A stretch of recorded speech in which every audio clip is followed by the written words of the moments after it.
Welcome to Speak Sex. I am your host, Eurydice. I am still in quarantine, still your sex whisperer out here in the internet universe.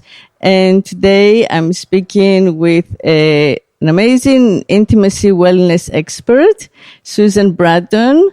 She's joining us from San Francisco, from the Marin County, and she has so much experience that it's going to be an hour full of information. So do not leave. Stay tuned. She's the author of 34 books on sexual wellness of all kinds of ways, interest in different ways, from relationship magic to dirty talk to getting your physical functionality improved, how to make love, how to orgasm, how to communicate with your partner, how to save your marriage. And she's also the co-founder of Personal Life Media and The 20, which sells the world's first organic blood flow supplement for better lovemaking, and it's called Flow. So she'll tell us all about that as well. Welcome to the show, Susan.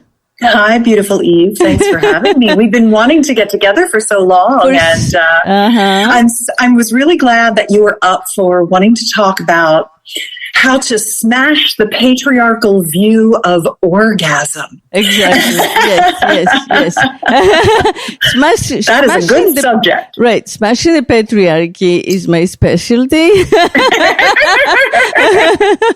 And, I feel like the most effective way is to do it with our logic and our language, because then it's more inclusive. It's not just saying, I hate men, which, I think you and I agree men are victims of this just as much as women.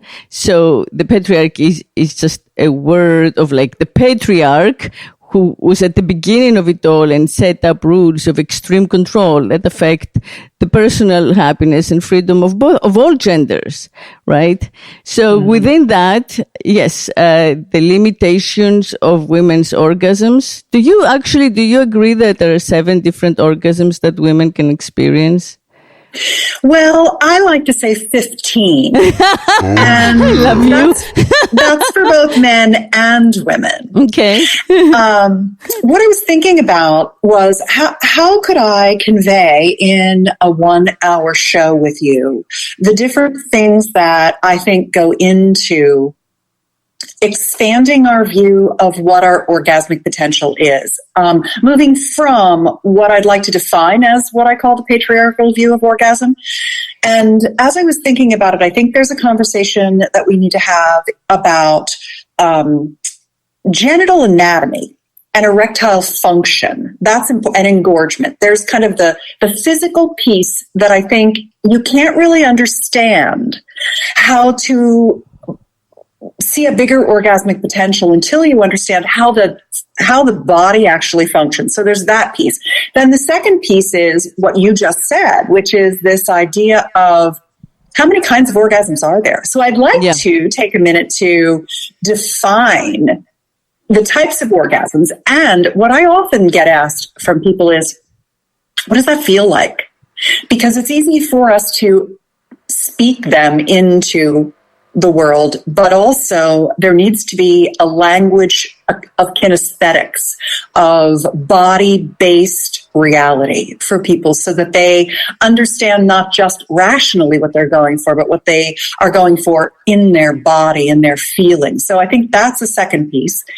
And then a third piece is, and I'm not sure which one of these comes first, this is very chicken and egg, if you will, but when you're talking about the kinds of orgasms a body can express, can feel, you also need to talk about how orgasm happens and the different types of orgasms from the perspective that it's not just a lead up to climax, having a climax, and then having a refractory period, which is the which is the 50-year-old perspective that I want to update for the 21st century. Right. So there's that piece of it. And then that always gets into, and this is more than we have time for, but I want to kind of lay the foundations of what it takes to achieve your orgasmic potential.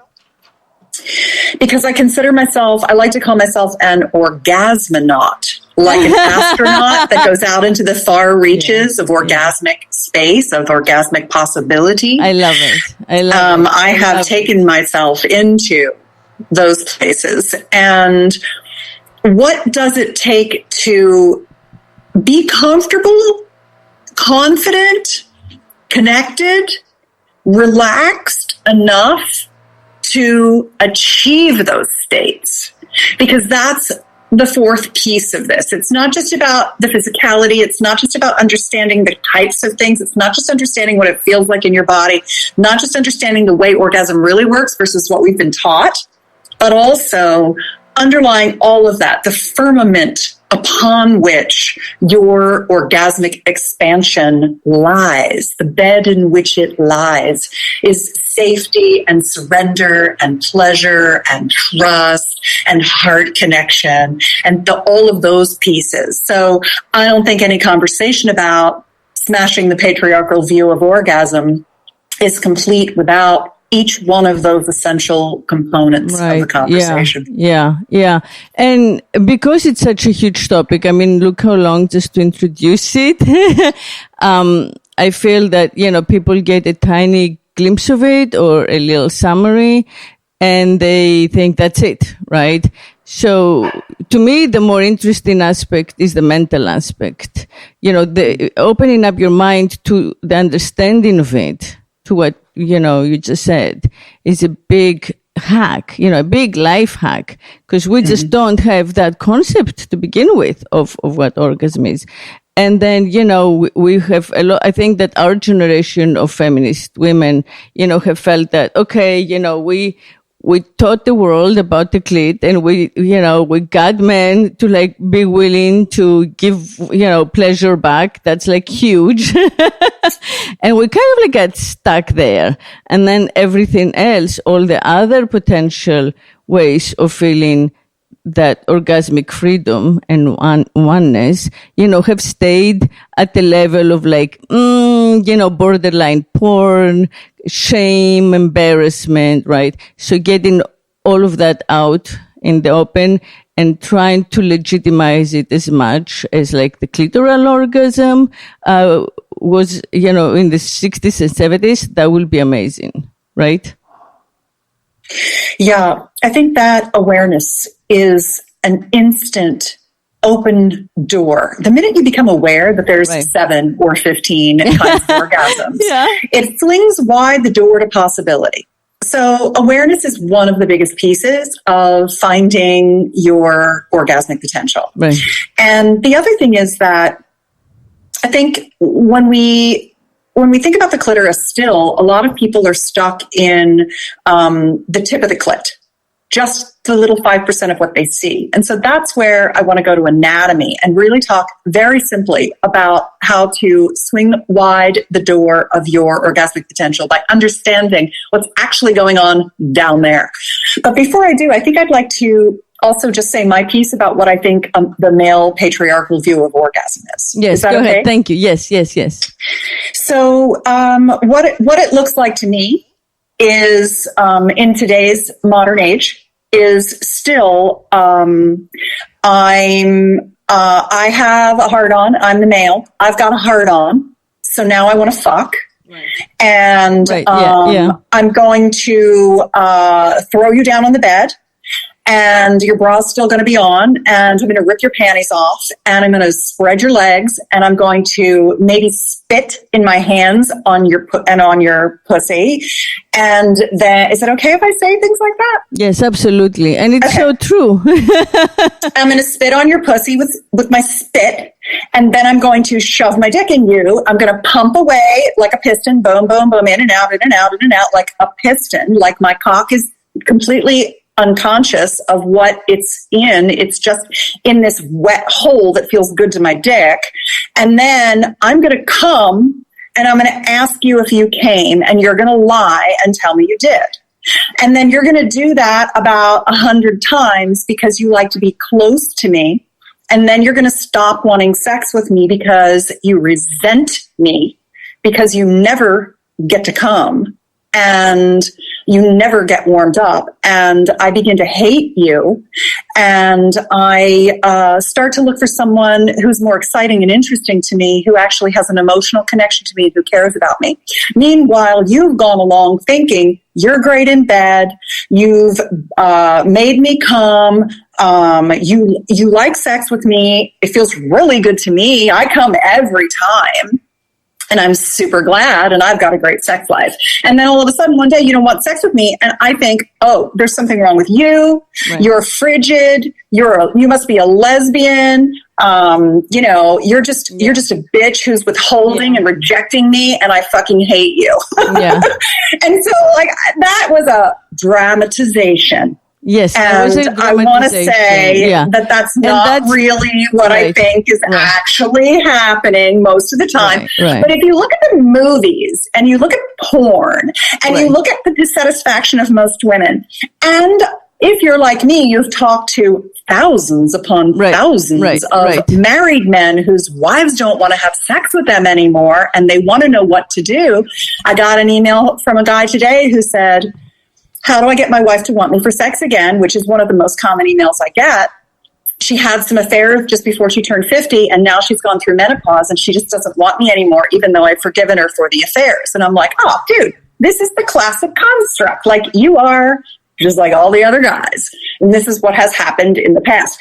And what I will say is that, number one, I love men. And I truly do think that the majority of men, and I mean like 99% of men, want to give women incredible pleasure. But what they're doing isn't working, and they've tried, and she's not helping, and they're both lost. And, so how do you turn that story around? I don't want people to hate me because I'm saying that story and thinking, shut up, bitch. You don't even know what you're talking about. That's not how I am. What I'm telling you is that I've been a sexpert for 15 years, and I've gotten thousands of emails from people who I see that story play out over and over and over and over again. Right, so I do know what I'm talking about. It does happen. Well, what I found, that's part of, the people that I know, and the people who are my listeners, and the people who come on the show are not that way, of course, So I like to think, I do believe that the majority of the younger generation have a different approach to it, because they're taught, a lot of those guys, their moms were feminists or something, or they have heard about date rape, which is a relatively new concept. They have heard that there are consequences, that the word will go out, even, through like Tinder or the dating apps, that this guy, doesn't respect consent or whatever. So there is, and there is also kind of as I said in the beginning, a new pride among men that they want to please you. So even if they ask you, did you come? They often, start by eating you out. They first will eat you out, and then they'll go in, and they feel so that may replace the proverbial spit, right? Or they'll be okay with using lube or coconut water. But coconut oil. But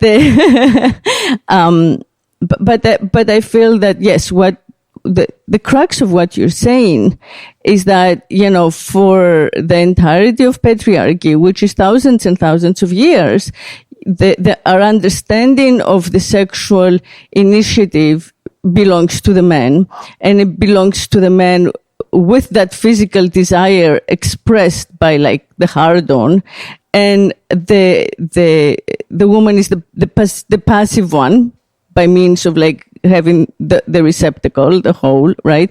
And the woman's expression of sexual desire and of love, which you brought up, the word love, which is very telling and a huge difference, and we mix everything up somehow, is in receiving and in pleasing. So many of the women continue to feel that, by kind of giving in and having the sexual experience, even if they come, clitorally or even vaginally, even if sometimes they squirt, they feel that this is how they express love and acceptance. And I don't think it's the same for men.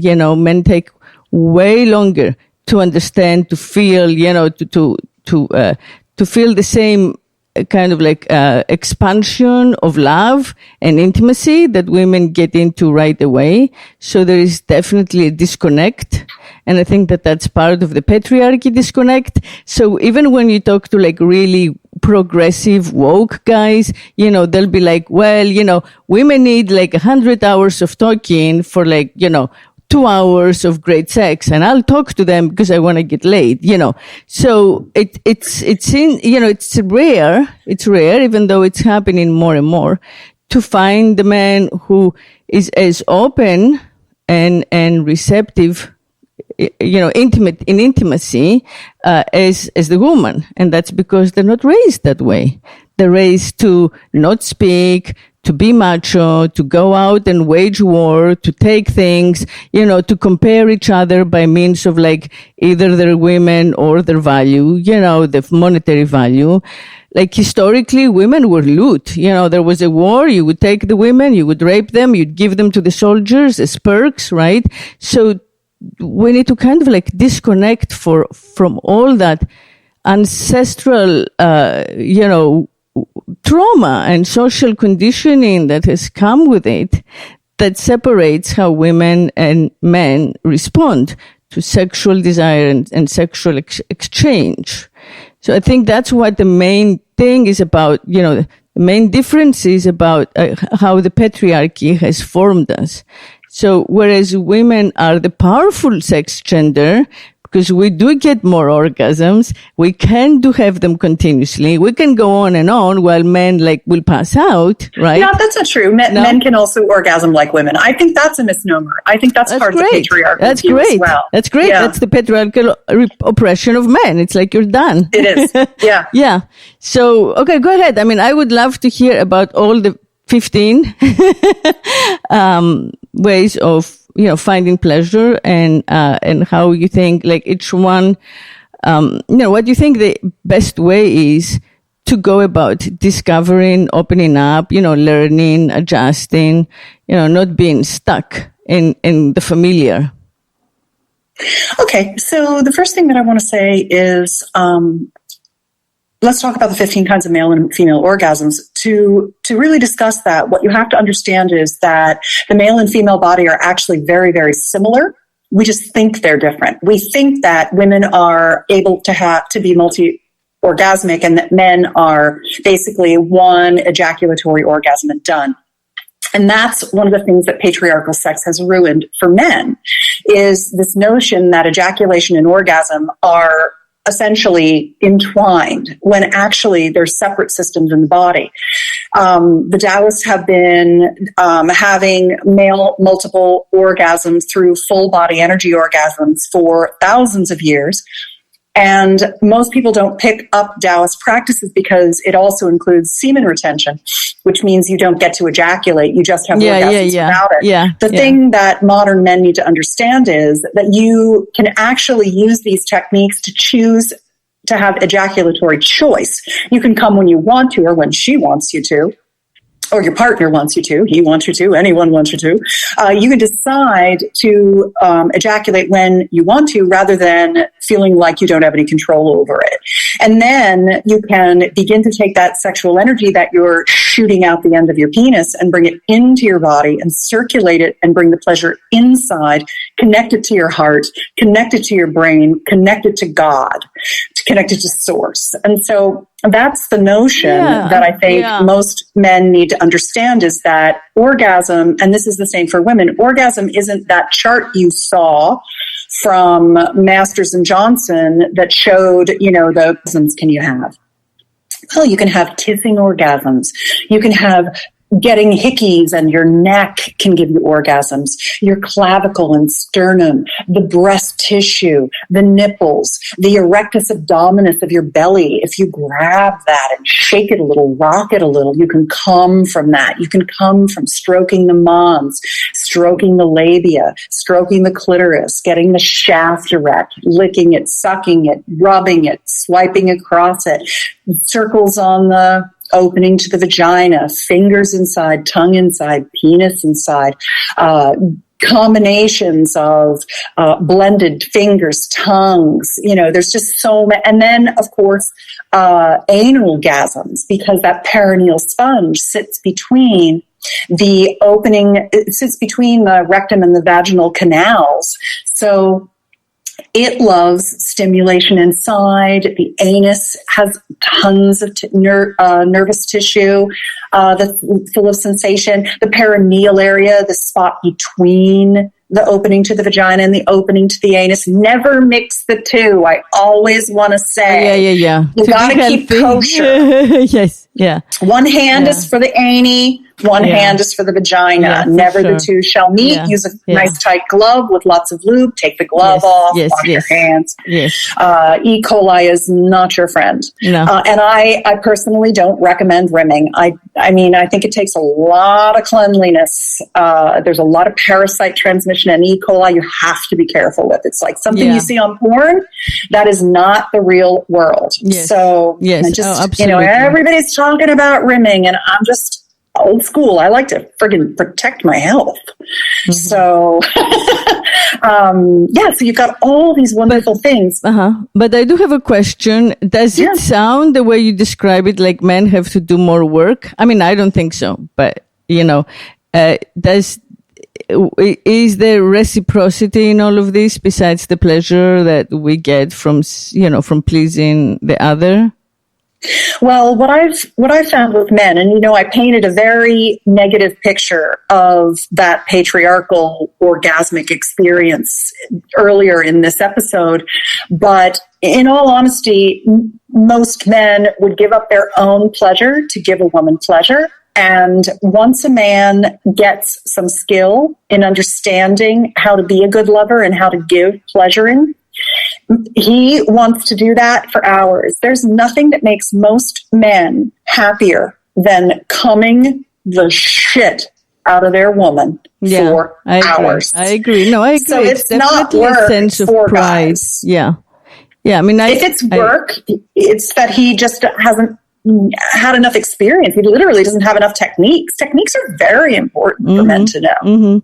And I feel that one of our problems, that started basically with Judeo-Christian, teaching. It starts like early in school. You learn the Bible and you learn about Adam and Eve. And one of our problems is that we are not trained to use our mind while we're having sex.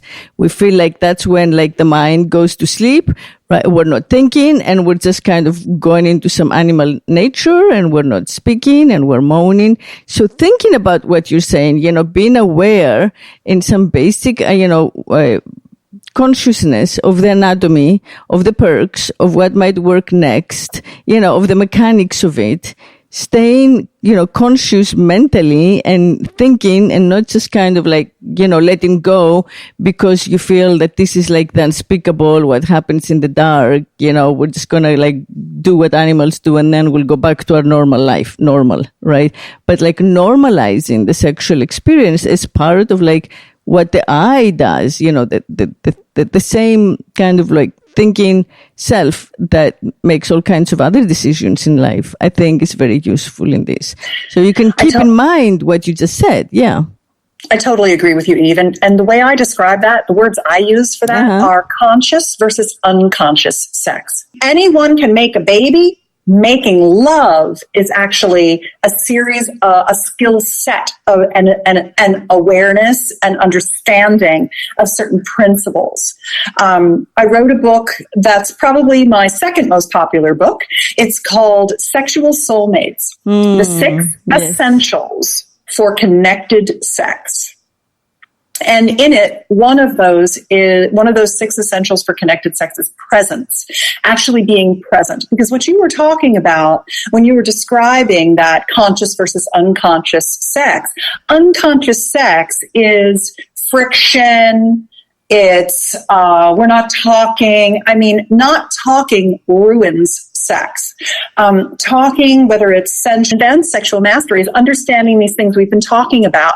How to get a woman so engorged and turned on that she comes like crazy for you, so she wants more sex with you, instead of just spitting on your hands and plunging in and getting off in her pussy and leaving her high and dry with one stupid little clit orgasm that's like a sneeze, like boring. She doesn't want to have sex with a guy who's boring the shit out of her. That's the problem. So once the guy understands that he has to do these 4 things, and that they're not work, they're actually really fun, and they re-inject excitement back into the relationship, what is the romance that... There's different types of romance, and different types of romance, some will get you laid and some won't. There's romance that is, there's romance that moves her emotionally. And when you move a woman's emotions, you move her body, you move her toward you. You create connection with her that reminds her why she fell in love with you in the first place and why she wanted you then, so she'll want you again. Where other things like creating, like framing a photo of the two of you. They remind her why she loved you, but they don't actually make her want to have sex with you. Making her a playlist of the music that turns her on the most and giving it to her with a full body massage. That's a romantic thing that you can do that actually moves you toward sex.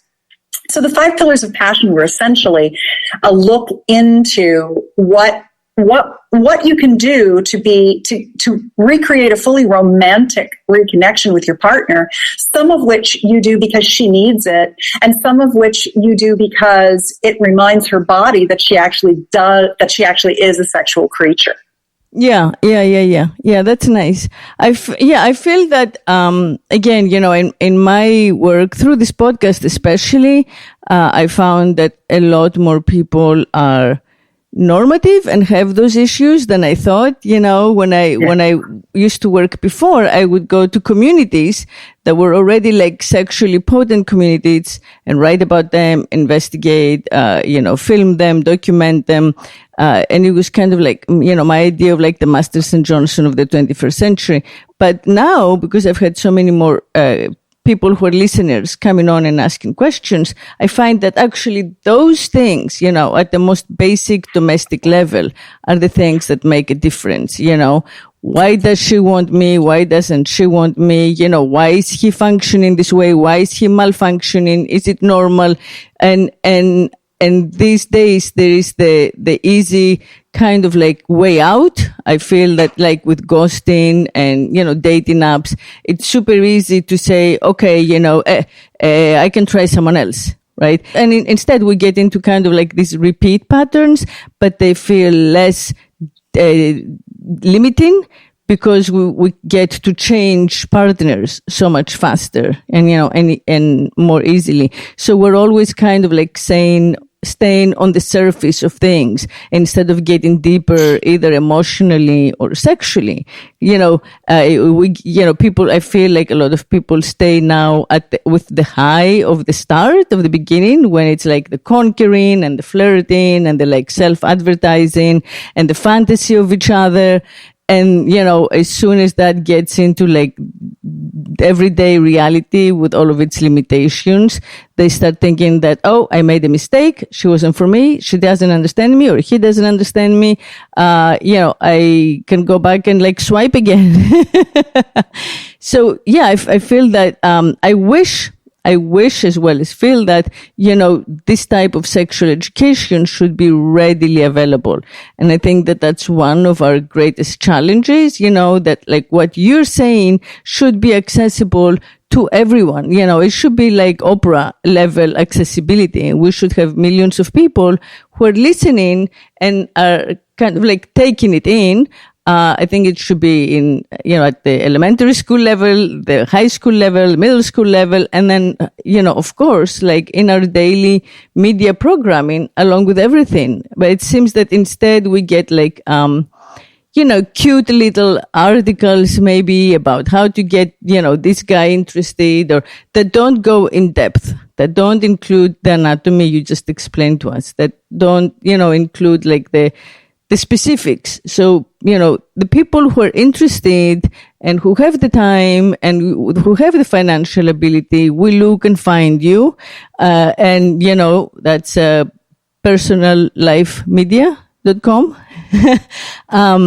Susan Bratton, and you have an endless supply of both, I feel, biohacking options, like supplements, shots, and kind of like quick little aids to the body, so that the flow on the physical level happens, right?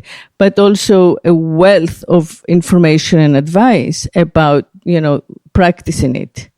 But it does take time, and I wish that it were stigma-free and just readily available. So we would, hear about it the same way that we hear about, whatever, clothing brands. Like someone should be the Yeezy of sex ed. That's where we need to get quickly, because without overcoming that stigma of the patriarchy, and that's why we, kind of like resent and demonize the patriarchy. Without overcoming that stigma, we can't like help people live the best life they can live. And what else is life for? I mean, just like work and give and raise kids, what do you get for yourself? This is one of the main pleasures that we all get to experience, poor and rich and, all races, like across the board. It's one of the few species wide, kind of like bliss portals.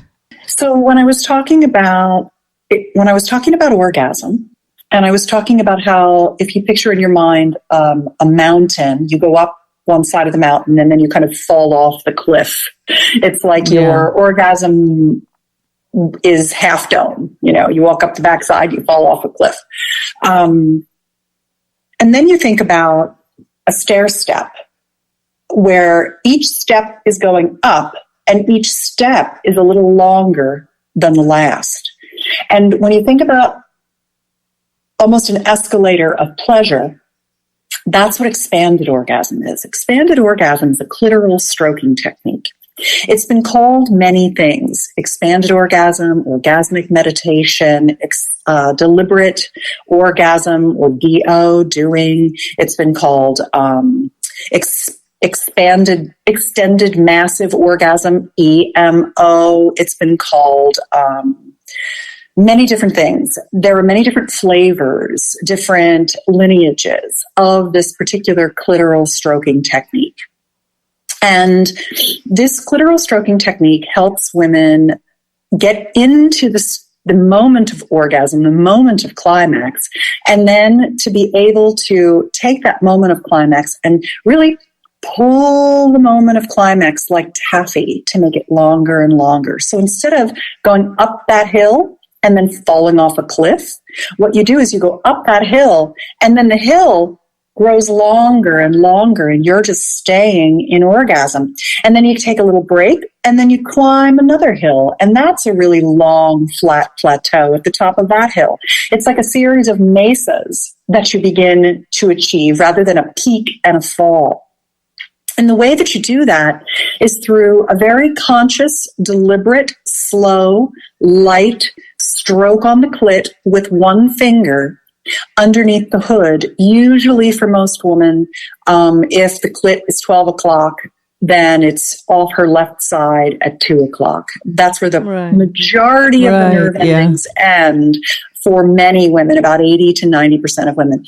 And when you give the clit nerve endings, that light, delicate stroke on the meat of the clitoral head, very light, you don't wear it out. You actually allow it to sink into an orgasmic space that expands with pleasure and flows through your whole body. This expanded orgasm practice is something that when a couple has this practice, and as I said, Tim, whom I've almost been married to for going on 30 years now, this is really the practice that saved our marriage, because I was one of those women that didn't want to have sex with my husband anymore. I was one of those women who couldn't come from penetration, who didn't know how to squirt, who could maybe squeeze out one clitoral orgasm from my vibrator. And I didn't want to have sex with him after a decade of having sex with him and not really being satisfied myself. And I just lost my interest in sex. And so we went on a journey to figure out what we could do to get our sex life back. And learning this expanded orgasm practice was really one of the Rosetta Stones for us in finally receiving selfless orgasmic pleasure, where I realized my husband loves to give it to me. He doesn't expect to get sex afterward. He is always just available for me when I'm ready. And now, because the pressure's off, I'm ready all the time when I feel well. Health is, if you don't feel well, you don't feel like having sex, but it'll come back. I trust my body now, but it got rid of my performance anxiety. It taught me how to have orgasms from intercourse. Plus, all the G-spot work he did on me really, really healed a lot of the sexual trauma that I've had, which in actual fact, the large majority of people, both masculine and feminine, everyone across the gender spectrum has had sexual trauma, whether it's religious oppression, going back to what you were talking about earlier, Eve, with, feeling that sex is a sin, or never having a good lover, or being embarrassed about our bodies or our genitals, or feeling shame for our desire, or being traumatized by another person, whether that's usually someone in your family with incest, or a date, or, whatever it might be. We've talked about all of these things on the show. We've covered a wide ground.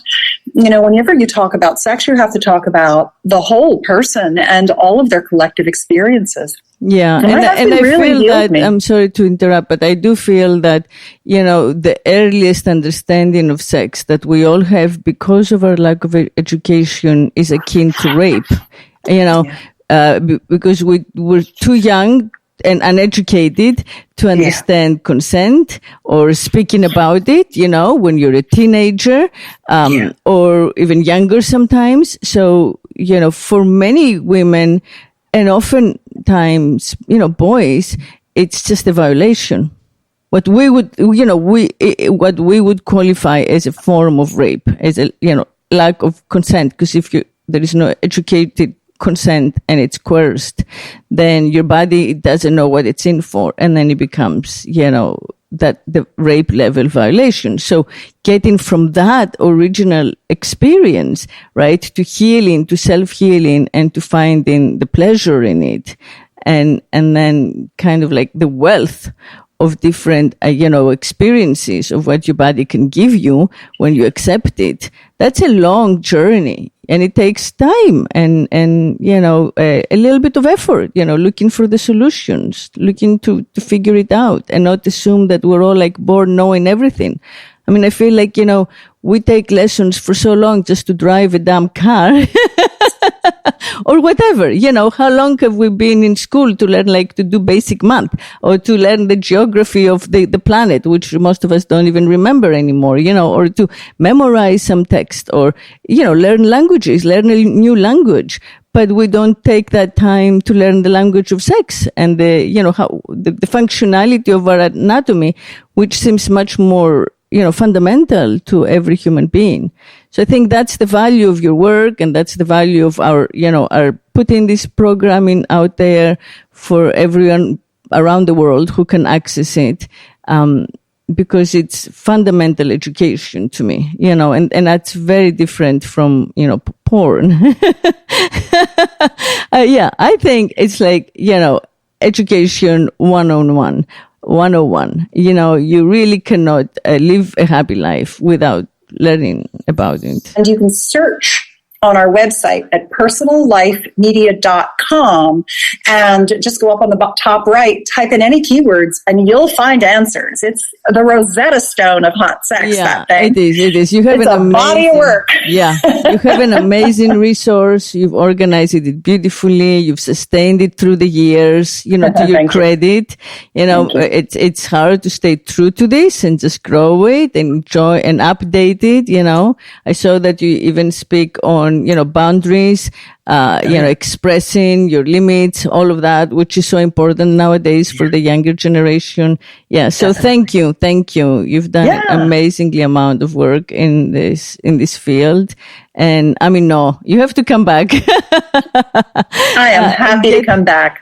What else do you want to talk about? What else is interesting to you right now? What are you really into right now, Eve?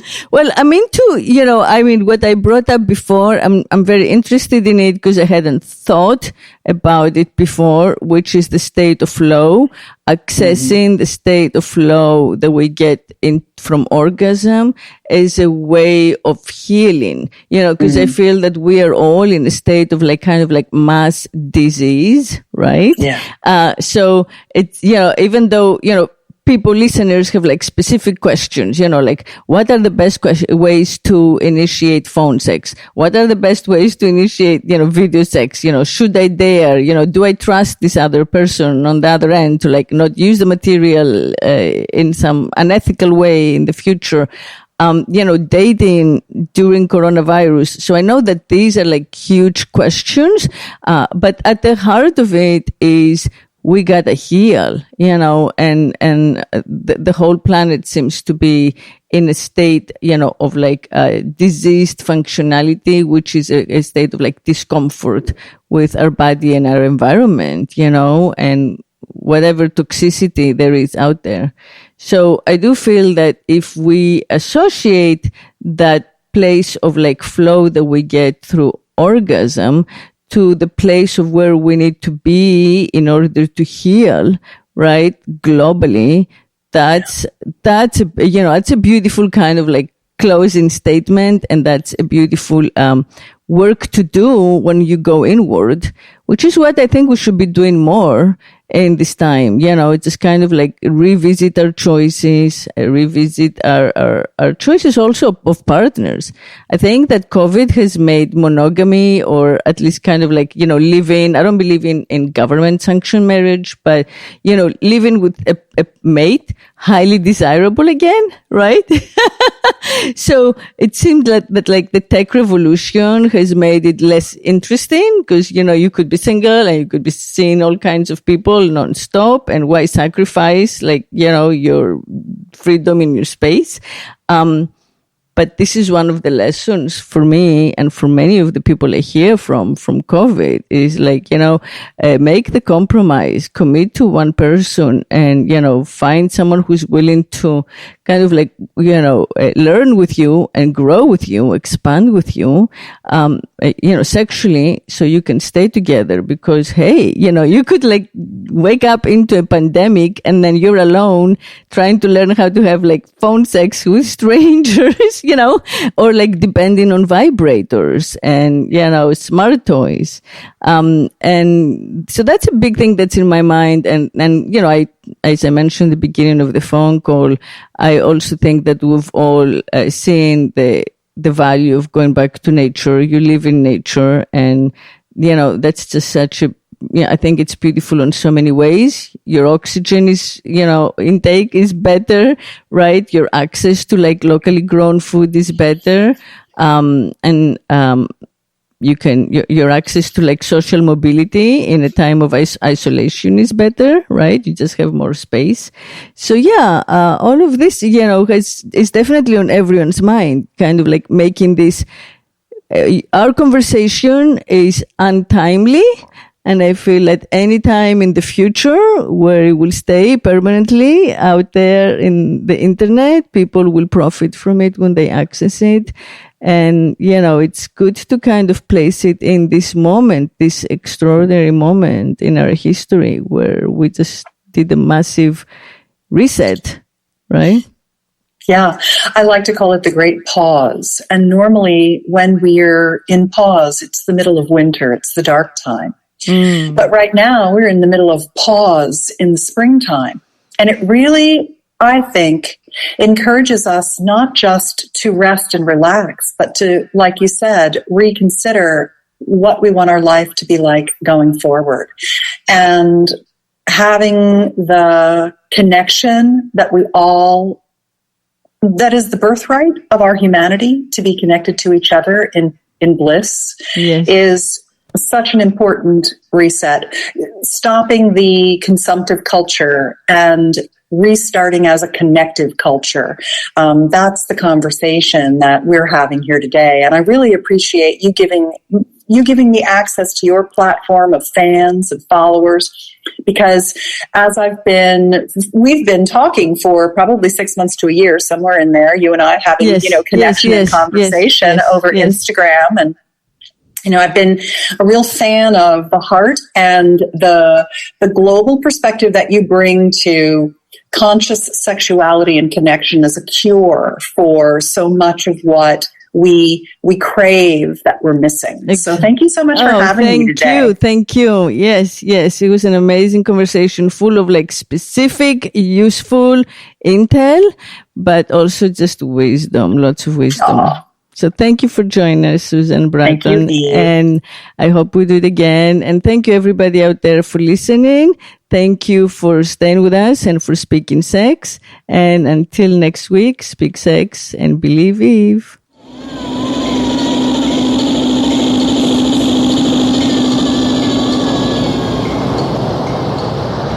If I could make love incessantly, I would be God.